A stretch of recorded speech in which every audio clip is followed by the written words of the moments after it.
Hello all and welcome back to Kenshi. Today is another special episode. We are going to be taking a tour of the base again. We'll go over all the new stuff, and if you're new to the channel, I'm also going to look through all the buildings that were previously built and show you just what's going on inside and around each of them. I do put a lot of detail into my bases, as you might be able to tell, and it's fun to see all the little flavor stuff that I add. So let's jump right into this. We are going to start at the entrance. Again, a lot hasn't really changed. I have made a bunch of new walls.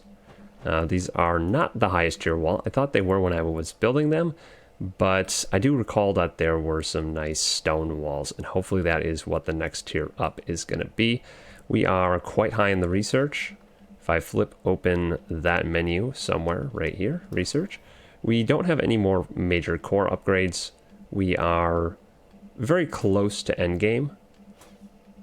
So as far as what I can build in the town, everything's pretty close to as good as it can be, or as high level as it can be. The wall is the most significant visual change, which is going to happen from here on out. I might add some more buildings, tweak things, and tidy things up. I always like to do that, add details here and there where I want them.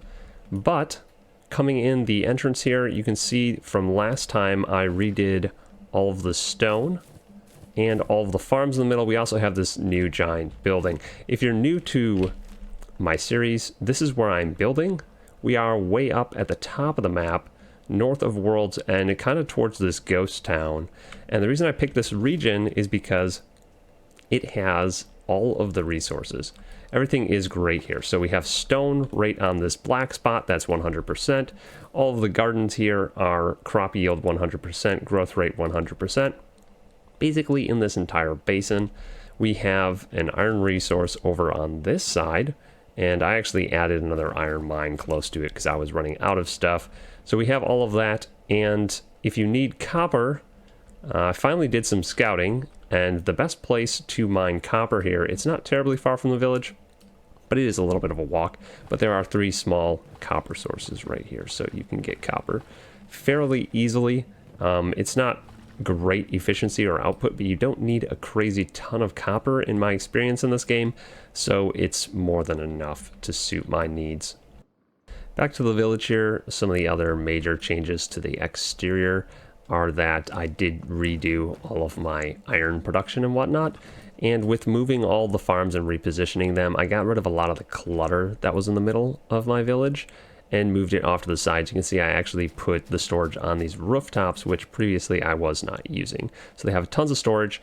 I wanted to clean up all of these storage bins that were around the buildings, but with us going out and exploring the world, the people that stay at home are not going to be crafting, and I'd like for us to stockpile a whole bunch. So I decided to just leave the ground clutter. I'd cleaned up a lot of it, but I left the stuff that's kind of nestled around the buildings so that we can stockpile resources while we're away, and then when we come back, we don't have to wait to mine stuff in order to do a whole bunch of crafting. So that's a bit of a change. You can see I nestled a whole bunch of little things up in there. Let's just take a tour of each building real quick, and we'll start with some of the new stuff. So when you come in the only entrance to our village, like these folks are doing, you can see these are, well, let's just turn it on normal speed. These are tech hunters.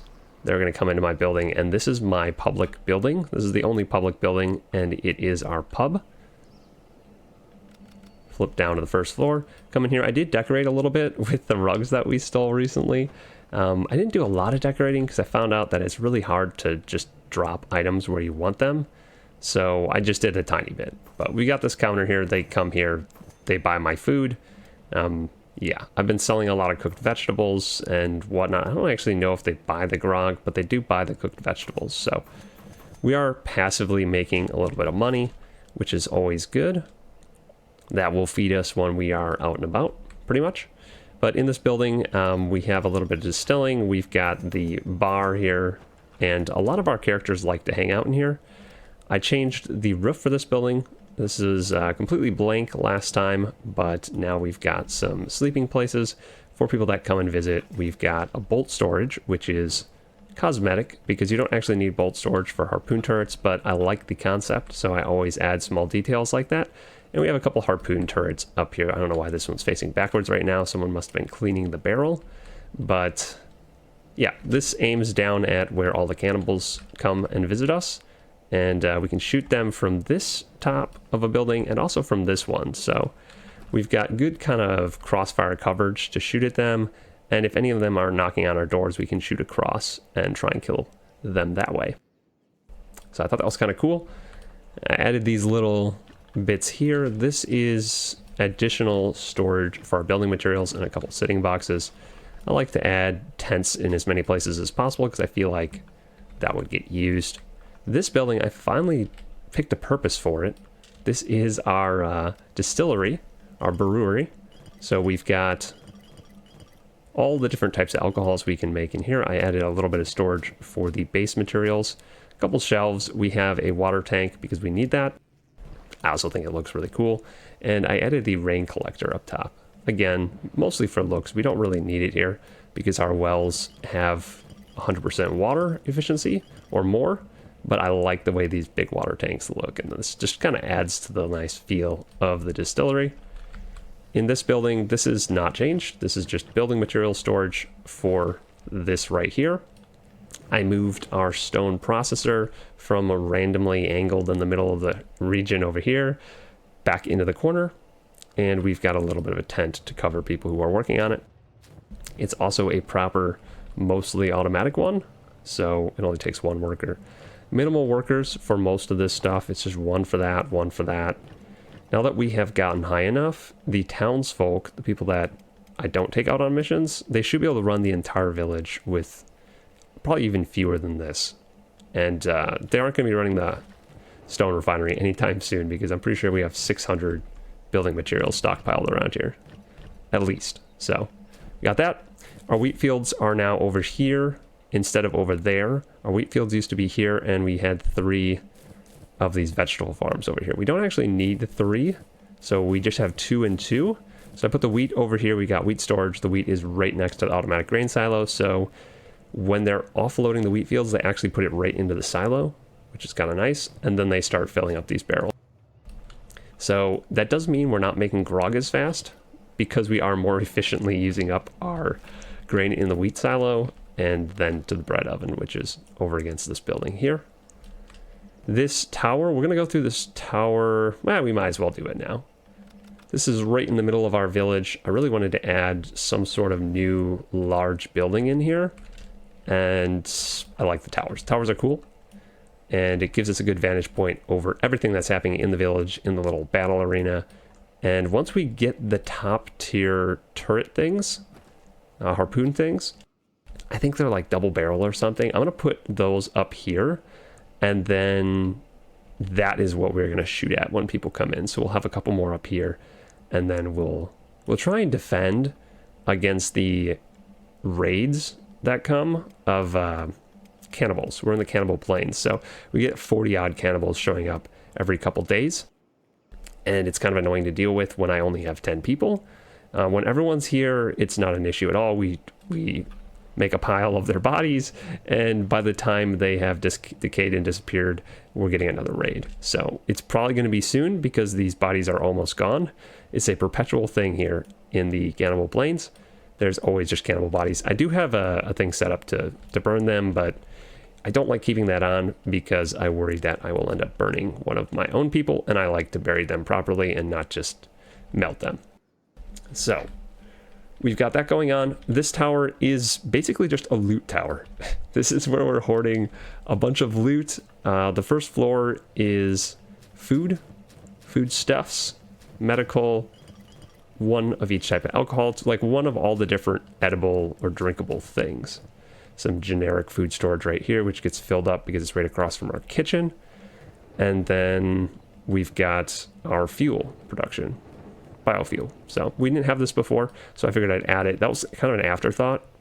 I had this all set up and I'm like, oh, I haven't done this yet. Let's add that. So I added that to the tower. So the tower is like a self-sustaining thing if it needs to be. The generator and battery for that are up here. This second floor is probably going to get turned into a loot storing floor as well, but we didn't need the extra storage space yet, so I just put a table and chairs in here. Next floor up from that is our first actual loot floor. This is all stuff that we have crafted. We spent a lot of time crafting. Last episode ended on day 205. It's 265 now, so that's an even 60 days, which was quite a few hours of playing. But we got everyone's stuff all leveled up. I'm going to go through the character stuff after I've gone through all of the town stuff. So if you want to see how the characters are doing, or if you want to get a character in this playthrough, all the town characters are unclaimed. So I'll go over that once we get through the town. But for now, this is our loot floor. This is where I've been dropping a bunch of stuff for different missions we're going to go on in the future. And just extra things in case we get new people. See, we've got a whole bunch of stuff stockpiled in here. It's all specialist grade or higher, pretty much, because our crafters have leveled up quite a bit. Our armor smith here is this guy. His armor smithing's at 94. And then we also have 2 backup armor smiths. K-Gear just started training. And he's, well, I guess he didn't just started training. He's trained for the last 60 days.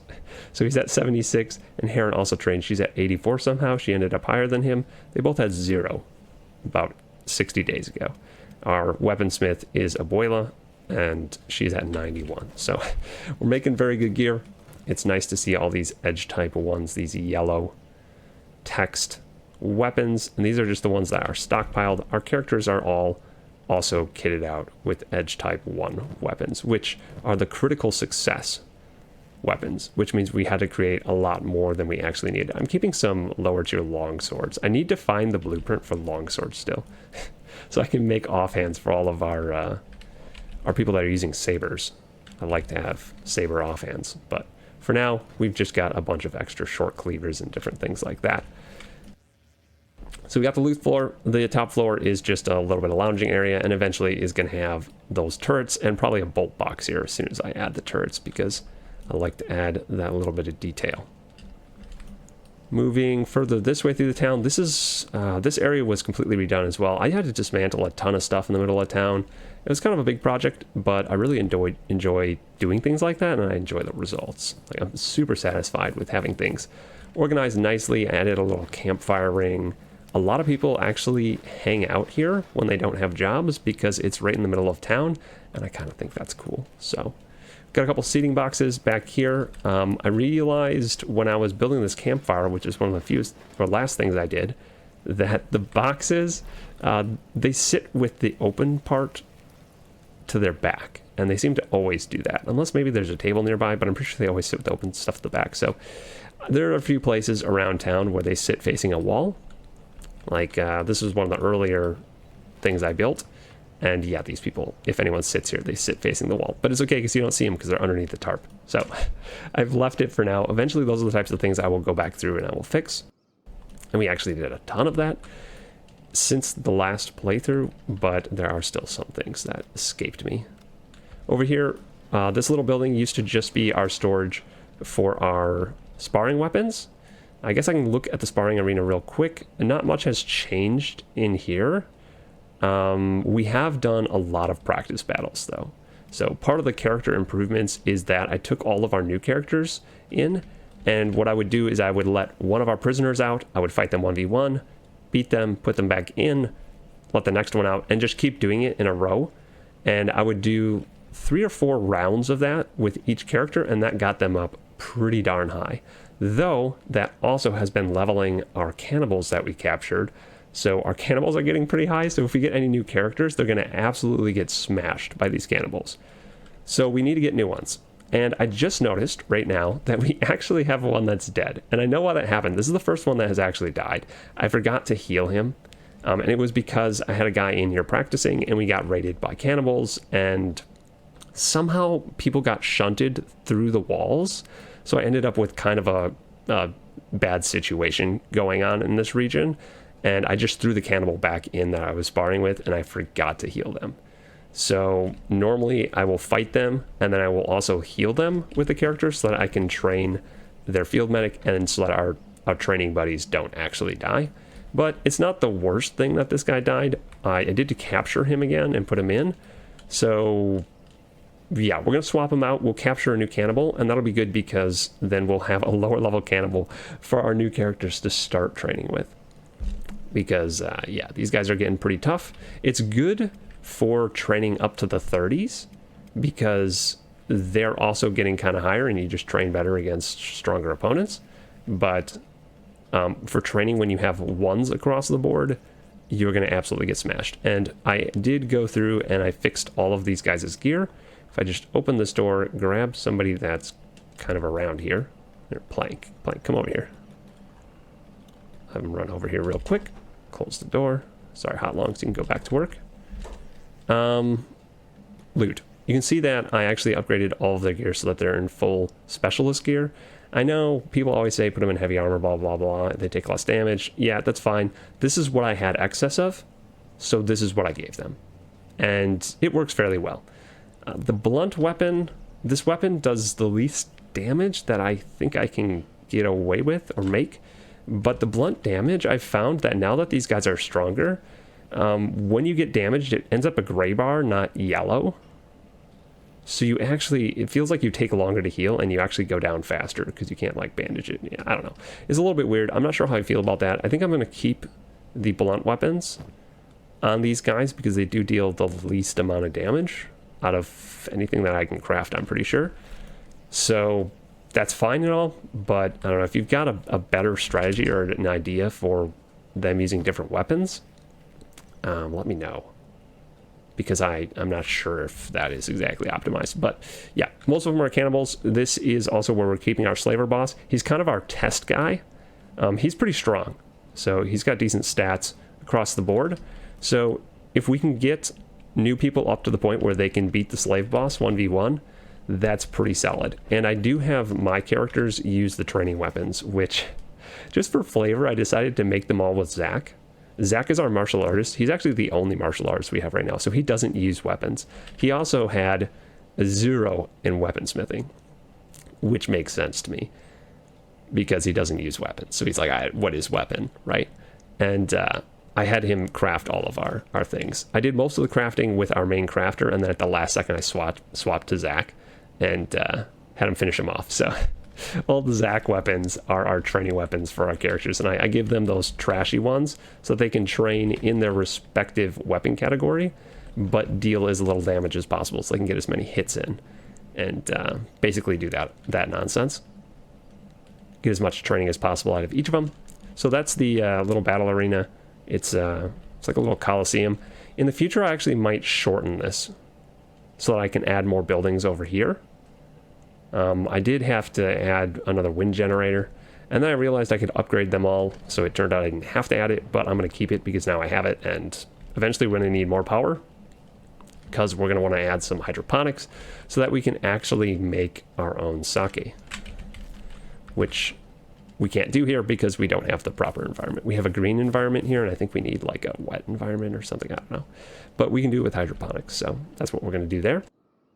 This little building was supposed to be for the prisoners to sleep in and yada, yada, yada. But as soon as they become conscious, they just jump out of the beds and try to escape and do weird things. So, and I was also hoping that I could fill this with food and they'd feed themselves by looting it. They don't do that. So the prisoners either get out of their cage and just stand there because they don't know what to do because they're caged in, sometimes with 2 doors, or they get out and they immediately try to run. And sometimes if you have a few people in here, they can push each other through the walls. So it's, yeah, we'll see if I do group battles ever, but it seems kind of screwy. So I'm not sure I want to do that just yet. Also, I have to make sure I only pull out people of the same type, which is why we have a whole bunch of cannibals. Because if I pull out a cannibal and the slave boss, they randomly might start fighting each other. So, which is not what we want. So let's open that. We can let Plank back out. And then close it up again. Plank, go in this building. Yeah, we already went over this building. This is our main fabric and leather crafting building over here. We did upgrade the outside, the top. Top was blank before. Basically just added storage to it. Inside, we've got clothing bench, leather armor station, and then we've upgraded the looms to auto looms. That's new. Our robotics bench, electrical workbench, and medical bench are in here, and their respective storage. So we've got plenty of that. the new things we have is I did finally make a skeleton repair bed so that we can go through and we can repair all of our people's limbs. These limbs do take permanent damage eventually. And for example, our skeleton, he was recently repaired, so all of his numbers are normal, but these peak numbers will go down as he takes damage. You do repair them when you're out and about with the skeleton repair kits, but they take some permanent damage, but these beds can fix it. So it's not really permanent, it's just you have to be in one of these beds. So we have one now. Everyone sleeps in that. Everyone with robotic limbs and all of our robots will sleep in that. This is actually a robot. He just looks like a robot with that mask. This is our robot. But you can see all of his numbers are good. So we also have the skeleton limb bench now, which we can only make the economy stuff in, but we did have Flan start training up in that. So he's got 45 in robotics, because eventually we are going to be starting to make these limbs. These are all limbs which I have purchased while I was sitting here doing farming and whatnot. I had Yuri run all the way down to Mongrel a couple times to buy stuff from the skeleton merchant that's there. And we were able to buy, I basically just bought all the masterwork stuff I saw and some specialist things. So everyone with a replaced limb now has a masterwork limb on them. So there you go, Yuri. You have your masterwork scout leg. You're as fast as possible with that limb. If you lose more limbs, we'll get you more of those. But yeah, so we have a variety of stuff here. We have actually some thief arms. So if we lose anything like that, we can get more thief stuff. A bunch of KLR series, whatnot. You get the idea. I stockpiled some limbs in case we lose more, because we will. It's just a matter of time. This was overflow storage, but not important. Next building. Well, next is really just the stone refining stuff. This got rearranged a little bit so that it fits in here more nicely. I like it. Our building over here is our weaponsmithing. So we have weapons, normal weaponsmith, and then also our crossbow crafting, crossbow station, storage for all of that. You can see these are all weapons we crafted ourselves. But I wanted edge type 1, so these are kind of the... this is what we were destined to make a bunch of. We only have a low percent chance to make the edge type 1. I actually think it's pretty high now. It's like 30 or 40% chance to have a critical success and get the edge type 1. But we do end up making, 2 or 3 of the Mark IIIs before we get an edge type 1 of each type. Sometimes we're lucky, but that's that building. Not much has changed around it. I cleaned up a few of the storage bins that were around it, just scattered and cluttering, and I put a few up top. So the top is a little bit decorated now. That was empty before. You can see I added these small wind generators to everything, because when everyone is here working, when all 24, 25 of our people are here working, we use a lot of power, especially at night, because I added a whole bunch of spotlights. You'll probably see that in a little bit. I can show you a night shot, but I added a bunch of spotlights to give light, good lighting around the entire village at night. So we do use a little bit of battery power. Actually, we don't anymore now that we've upgraded all of our big turbines, but for a while we were operating off of a decent amount of batteries at night. This is our heavy weaponsmithing building. This is where a lot of the new armor was made, which we weren't able to make prior to the offline 60 days that I played. So we crafted a whole ton of armor.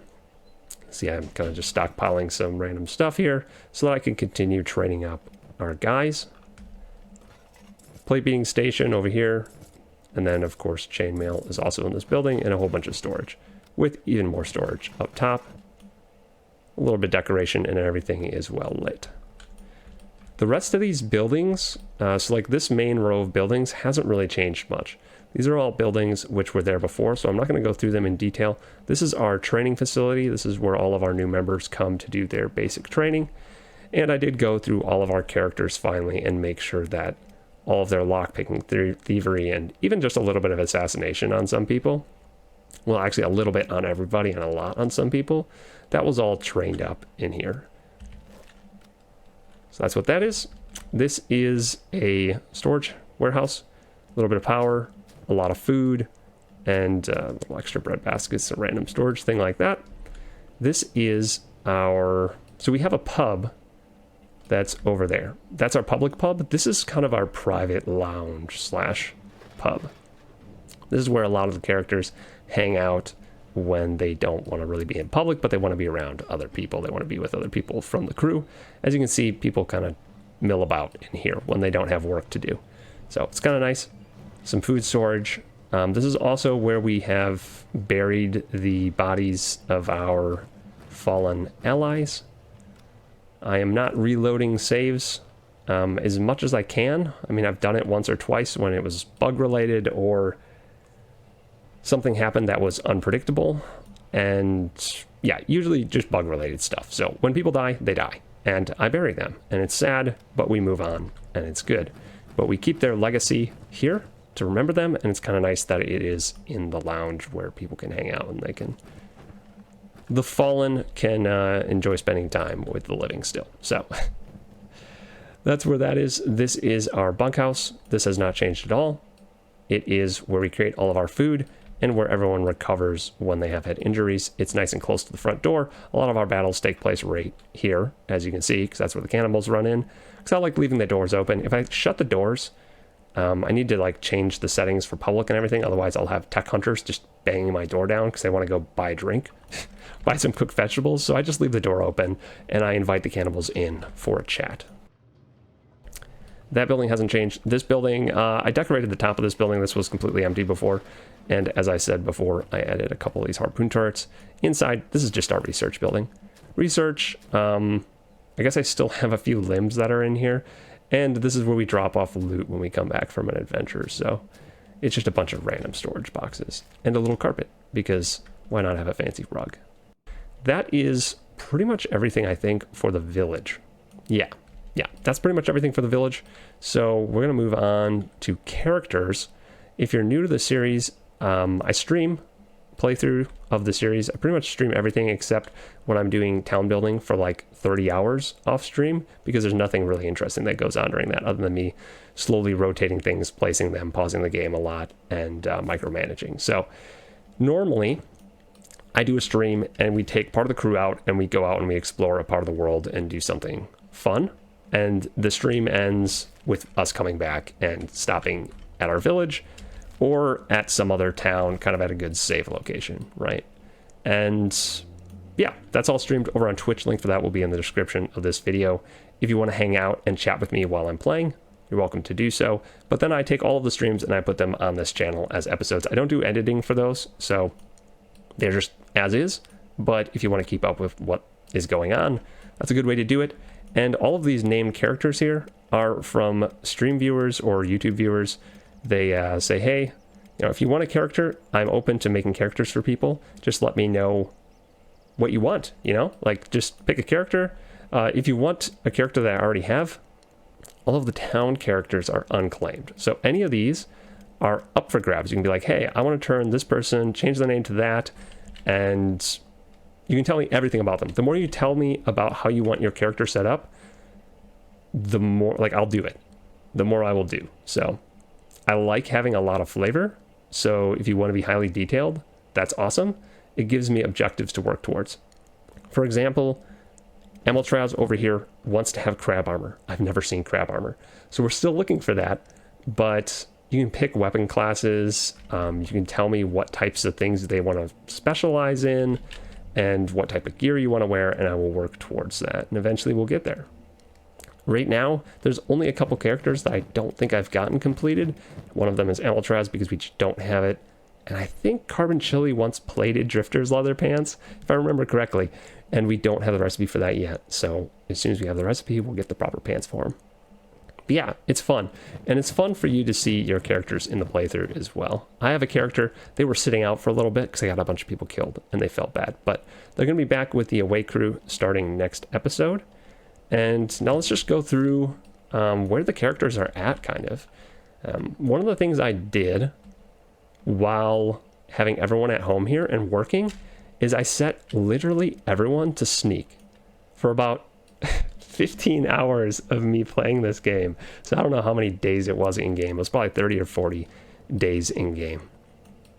These guys were sneaking around town. So now everybody's stealth is sitting in the 70s, 80s, and 90s. Oh, this guy's still 60. I guess Drac is just super not stealthy because he's a robot. But I'm pretty sure everyone else is way up there. Look at this, 96.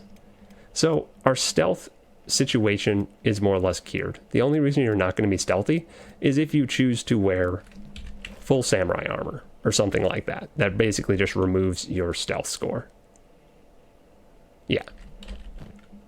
All of these reduce stealth, that's life. But everyone else who's not wearing that, all you have to do is like pick a set of gear that doesn't reduce stealth, and you're going to be sitting at like 80, 90 stealth, which is pretty crazy. So I'm interested to see how that works out for us next time we go out and about. We got everyone's stealth fixed up.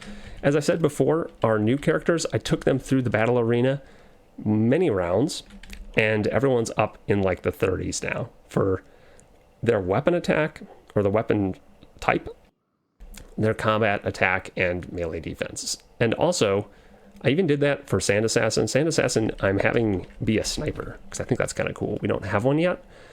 So they've got an Eagle's Cross, but I also made sure that they were going to be competent if someone came up to them and attacked them. So they're pretty high.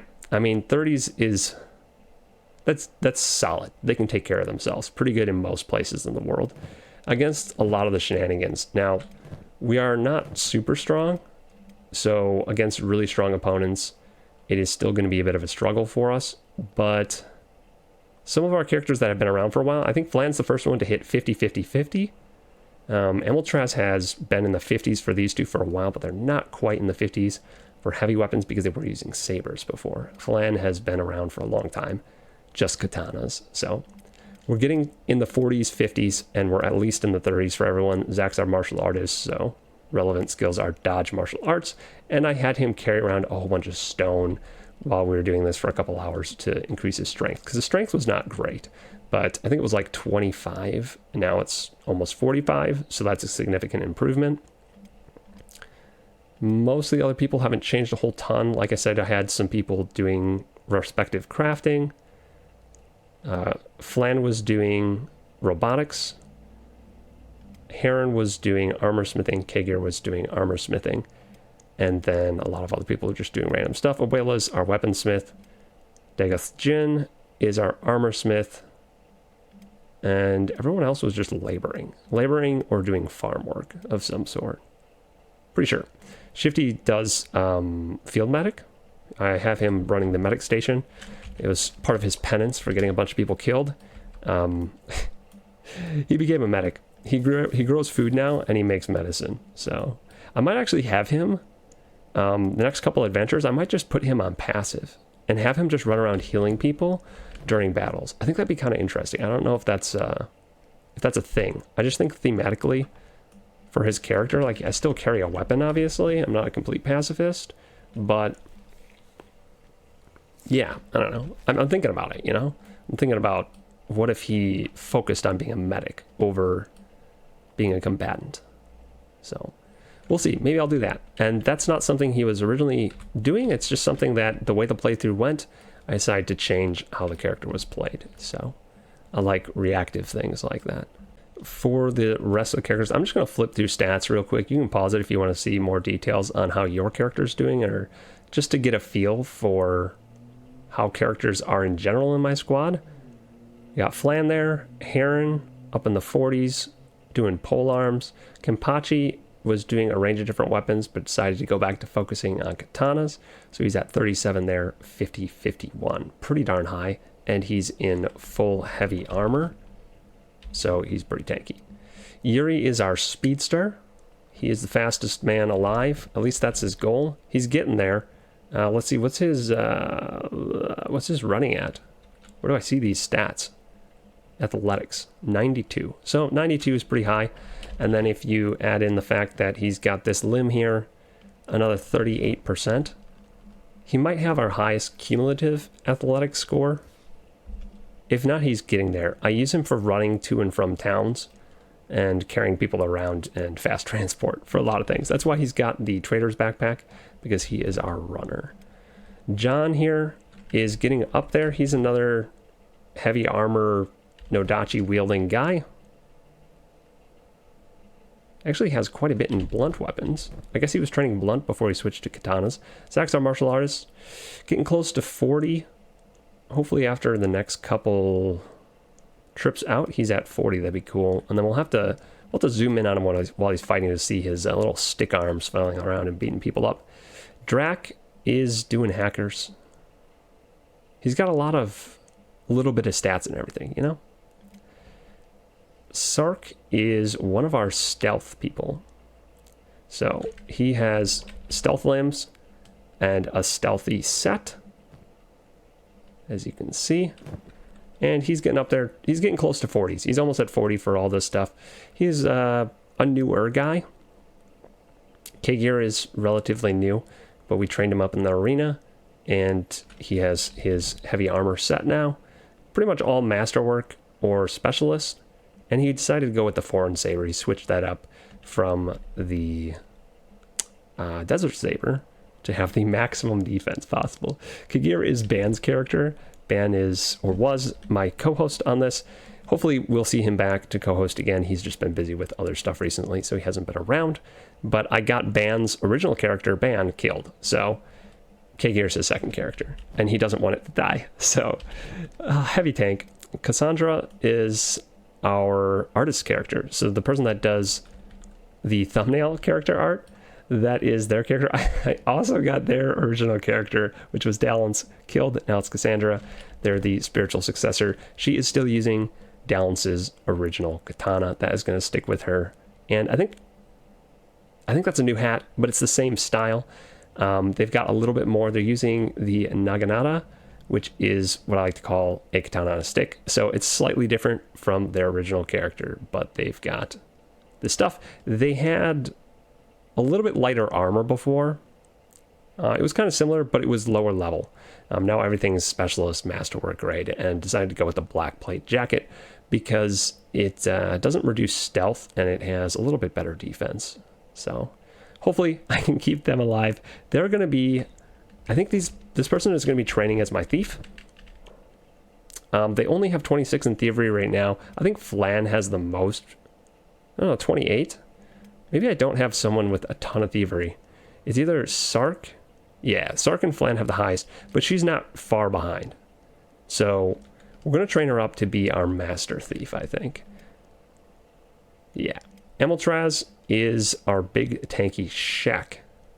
And they're an absolute beast in battle. They are using this armor, which makes them fairly mobile, but fairly tanky.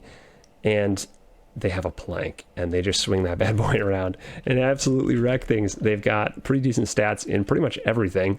Heavy weapons is getting close to 50, and their melee attack and defense is the highest in the crew, as far as I can tell. Abuela is our weaponsmith. She's getting pretty high up there, melee attack and defense, because she's been around for a while, but she was a villager, so she was only really fighting cannibals for a very long time. So she's getting up there. She was also training in polearms originally, so she switched to sabers, and it's a little bit lower than her other stats, but it should get up there fairly quickly. Again, everyone has high stealth, and this person was with in the last trip we took. The last trip we took went all the way around the entire left side of the world, and yeah, we had to do a lot of swimming. We swam a lot in this region and this region for whatever reason. So you can tell who is within that group because they're at 80-something swimming, pretty much all of them. Dagoth Jin is our armor smith, so their name is on a lot of our gear. They were previously Sergal, so you'll still see that on some of our gear, but anything that was made recently or is masterwork, pretty much, is got their name on it. So, and they switched to using the heavy weapons. They weren't really using anything before. I think they were using hackers or something before. But we trained them up in the arena, and they're now sitting at 35s or higher for all of that. And they've got a little bit of everything else, too. They didn't train assassination at all. Pent's a relatively new one. Pent was hired way, way down here on our last trip in Drifter's Last. So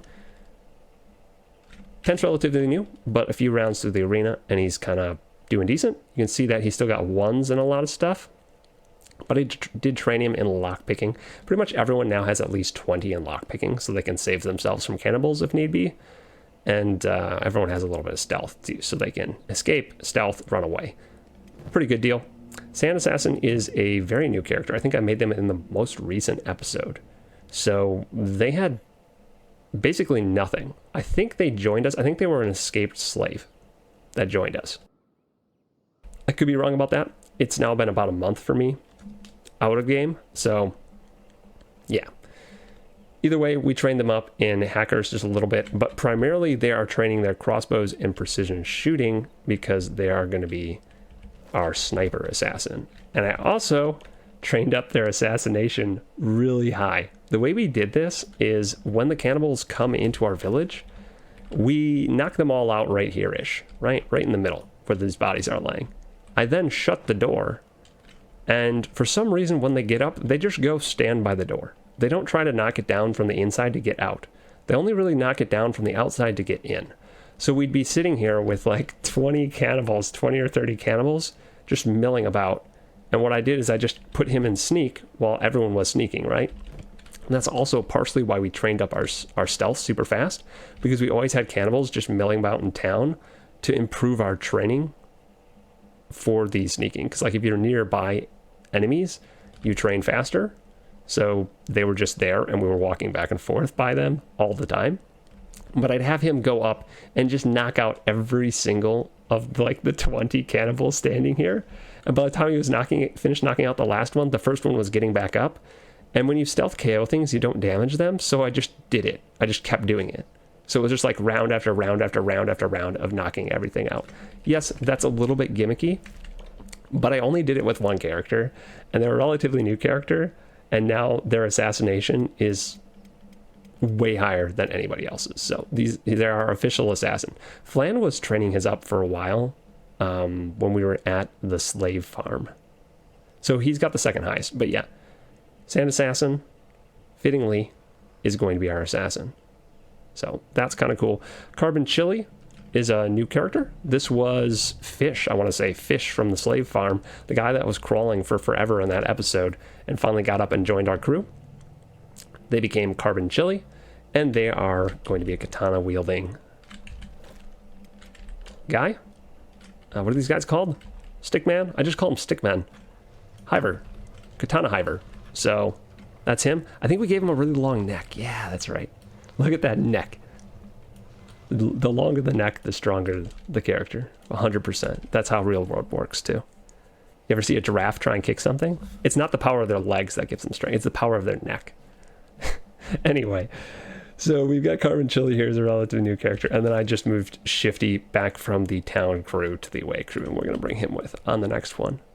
So that's all of the characters and kind of what has gone down with them. Major changes, minor changes. I probably missed a few things because I did spend, I want to say, like 30 hours, we'll say. Probably was more than that, but I'm going to say 30 hours since I got back from vacation, just playing in town here. It was very relaxing. Did it over the course of almost a week now. And yeah, we upgraded the whole town. We trained all the characters and all sorts of different things, kind of up to a point where I'm very comfortable going out and exploring the world more. And hopefully we have the town situation where we can actually protect it with the people that are staying here. It's a little bit scary because when Canhead comes with 40 cannibals, I don't know if I can fend them off with my lower level 10 people that I leave here, but we're going to try. We're going to try in the future. Instead of opening the back door here, which is just a small fence, and running away and letting them do their thing and then coming back, we're going to try and fight them a few times with just 10 people. I really should level these guys up in the arena too, because they're pretty low. All the guys in these hats here are crossbow people, so I'm going to be having them on the turrets, and then we'll have our tanky people stand down in the bottom and try and fight the cannibals while everyone else snipes at them with the turrets. So we'll see how that goes. I think we're probably going to end up all getting captured by cannibals, but like I said, everyone is now trained up to like 20 in lockpicking and 70 plus in stealth, so they should all be able to escape from the cannibals. That's the thought. Worst case scenario, they all escape and come back. We'll see. We might lose a couple limbs in the process. Hopefully not, though. That, I think, is going to be it for this episode, though. Next time, we're going to be taking the Wayward crew out, and we're going to be exploring a new part of the world. We still haven't gotten to this region. This was our goal. This region right here. This is the last region on the left side of the map that we haven't really gone to. We haven't gone to Dead Cat either. So maybe we'll go to Dead Cat. I'm pretty sure that's the cannibal headquarters, so we might have to trash them a little bit on the way. We'll probably just bring everyone. Maybe next time we do like a region cleanup mission. We take every single person with, and we just slaughter cannibals. And hopefully that makes the cannibals weaker, so that when they raid us in the future, they aren't as strong. Yeah, you get the idea. It should be good. So we're going to go out this way, most likely, and we're going to come back. And the episode will probably end right here in the donut once again. So hopefully I will see you there.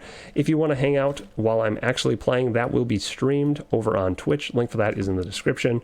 Either way, I hope you enjoyed this episode, and I'll see you in the next one.